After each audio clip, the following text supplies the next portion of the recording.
되겠습니다. 자, 근데 이제 다음부터 거시경제로 나가야 되거든요. 자, 근데 얼마 안 가서 이제 그 배경 테스트가 있어요. 이틀 뒤에. 이 배경 테스트 중에 특히 환율을 좀 어려워한 분들이 계셔서 제가 환율 부분에 대해서만 가볍게 좀 설명해 드리려고 하거든요. 자, 그래서 잠깐만 보시면 되겠습니다. 자, 환율 얘기를 해볼게요.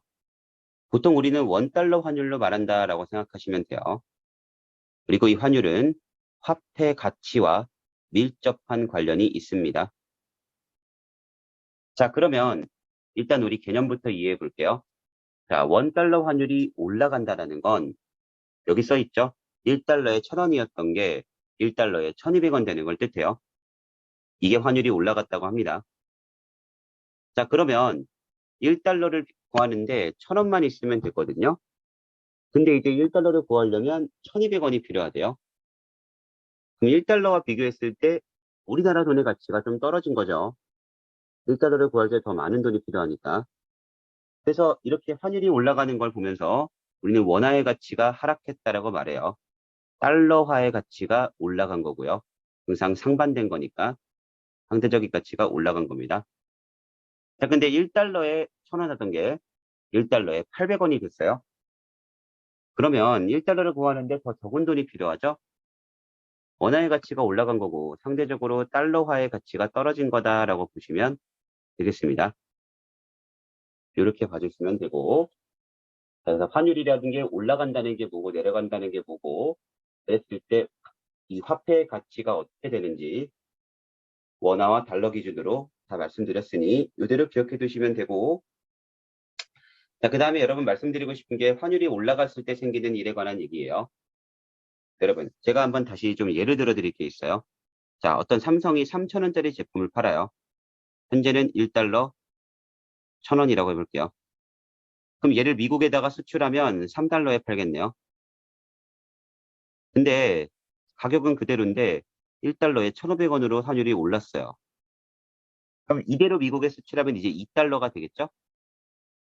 그럼 달러화로 바꿔서 수출을 하면 표시되는 가격이 더 낮아 보이겠죠? 자, 환율이 올라가면요. 달러 표시의 제품 가격은 떨어지게 돼요. 그러면 그 나라의 소비자들 입장에선 수유량이 올라가게 될 거고 수출이 올라가게 됩니다. 그래서 환율이 올라가면 수출이 올라갈 수 있다는 건 맞아요. 그런데 자, 우리나라에서 원화가 바뀌어서 나갈 땐 그런데 반대로 달러화로 된 물건을 사올 때는요.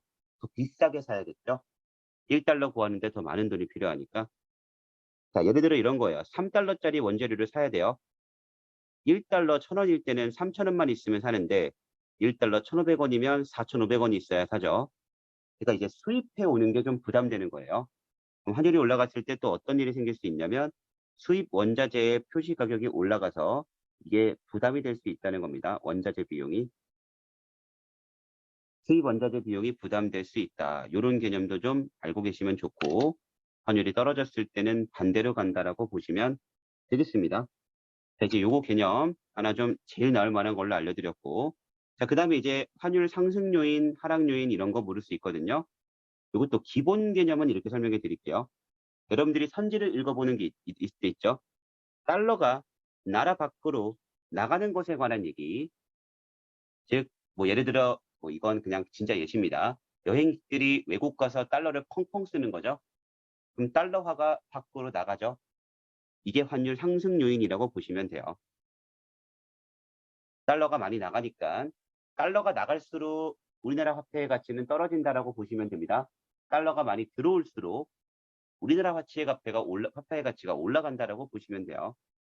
자, 그럼 환율이 하락되는 요인은 말대로 달러가 우리나라로 들어오는 상황이에요. 외국의 물건을 계속 많이 팔고 있어요. 그럼 달러화가 많이 들어오겠죠? 그렇게 점점 원화 가치가 올라가면서 환율은 떨어지게 되는 겁니다. 자, 그래서 기본적으로 이거고, 자, 그럼 이 달러가 나라 밖으로 나가게 되는 상황에 가장 주요한 게 뭐가 있냐면요. 미국의 기준금리율이, 미국 기준금리가 굉장히 높아지고 있을 때예요. 이렇게 생각하세요. 미국 기준금리와 한국 기준금리 차이가 커지는 겁니다. 미국 기준금리가 훨씬 더 높아지는 거죠. 이건 보통 환율이 상승하는 요인이에요. 자, 금리를 올린다는 건 어떻게 생각하시면 되냐면요. 수익률이 오른다라고 생각하시면 돼요. 투자자들 입장에서는. 무슨 말이냐? 금리를 계속 올린다는 얘기는요. 쉽게 말하면 그 화폐를 바꿔서 은행에다가 가면 예금해도 이자가 더 많아진다는 뜻이에요. 됐나요? 자, 그러면 달러화로 표시된 미국의 금리를 올리면 달러의 가치가 굉장히 올라가게 돼요. 그냥 달러로 바꿔가지고 미국 은행에 예금하면 되니까. 그래서 미국 기준금리가 굉장히 많이 올라가고 한국 기준금리는 많이 안 오르고 또는 안 올리고 격차가 벌어질 때 보통 환율 상승 요인이 됩니다. 자, 근데 환율 하락 요인이에요. 대표적인 건 뭐가 있냐면 우리나라의 기준금리가 계속 올라가는 거죠. 자, 우리나라가 금리를 올린다는 건요. 원화로 바꿔가지고 투자했을 때 수익률이 좋아진다는 뜻이에요. 그럼 이제 달러가 들어올 수 있어요. 투자하러. 그래서 금리를 가지고 말하자면 이렇습니다. 미국 금리가 계속 올라가는 상황은 보통 그것은 환율의 상승 요인이고 우리나라 금리가 계속 올라가고 미국 금리와 격차가 줄어드는 상황이 보통 환율 하락 요인이다라고 보시면 되겠습니다. 이건 이제 여러분들이 금리까지는 떠올리지 못할까봐 제가 말씀드렸고 기본적으로는 달러가 나라 밖으로 나간다는 의미가 되는 표현들은 다 환율 상승 요인이고요. 달러가 우리나라로 들어오는 것들은 환율 하락 요인이라고 보시면 돼요. 달러가 들어올수록 원화 가치가 올라가고 원화 가치가 올라가면 환율은 떨어지는 거예요. 달러가 나갈수록 밖으로 우리나라 밖으로 원화 가치는 떨어지고 원화 가치가 떨어질수록 환율은 오르는 겁니다. 이렇게 기억해 두시면 되겠습니다. 그래서 이제 매경 보시는 분들이 있어서 사실 여기까지랑 아무 상관없지만 그냥 환율에 대해서 잠깐 말씀드려 봤습니다. 자, 이 정도 보는 걸로 하고 이제 제가 다음 시간부터는 거시경제도 많이 해드릴게요. 자, 고생하셨고 저희 또 다음 영상에서 뵙도록 하겠습니다. 도움 되셨으면 주변에도 많이 좀 홍보 부탁드립니다.